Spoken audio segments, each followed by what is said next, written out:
I thought it was about time I did a recap on my aquaponics system. As you can see, lettuces going pretty well.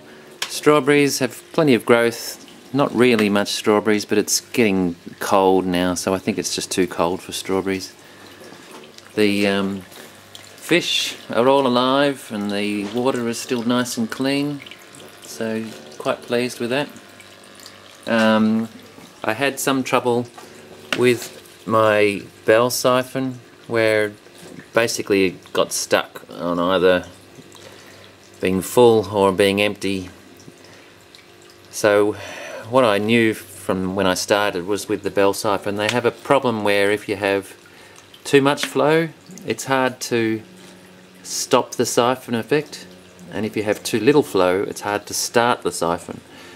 So I came up with this idea of just using like a Japanese garden water feature, which just basically fills, and then once it's filled it dumps the water.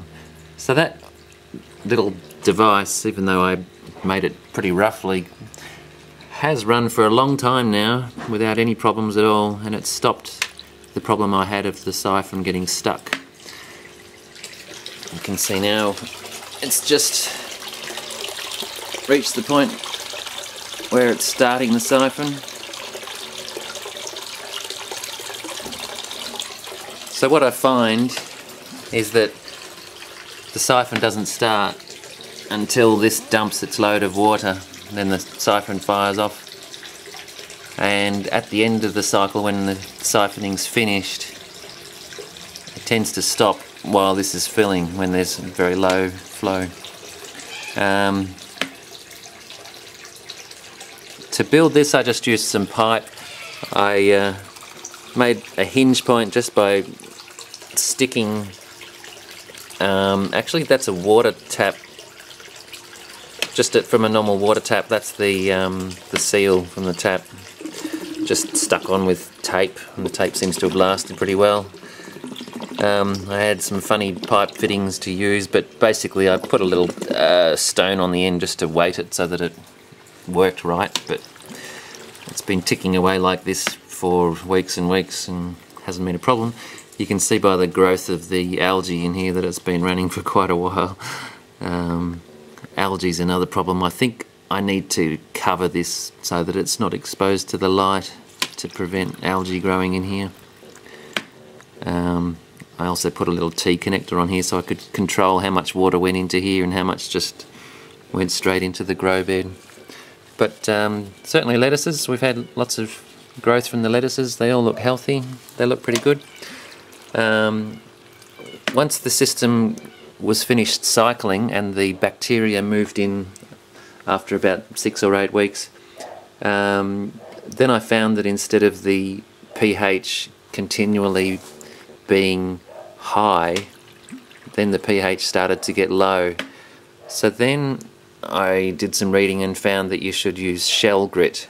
Shell grit is just sold in the pet store or the pet section of the supermarket for feeding birds.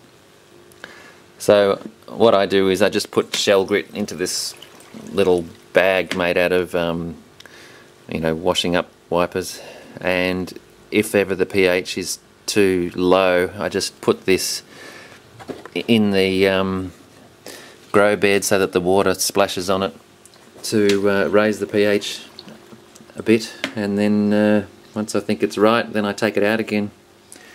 So that seems to have worked. So my only problem now is just that the weather's quite cold.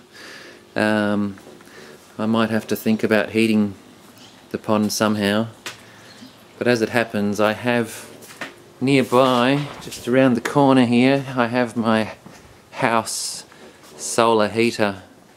So if I put a pipe in here, I could get some heating of the water by running it into this container in here and run that back to the pond. So I might do that in future, but for now I'll just see how it goes, see if it survives winter okay or not.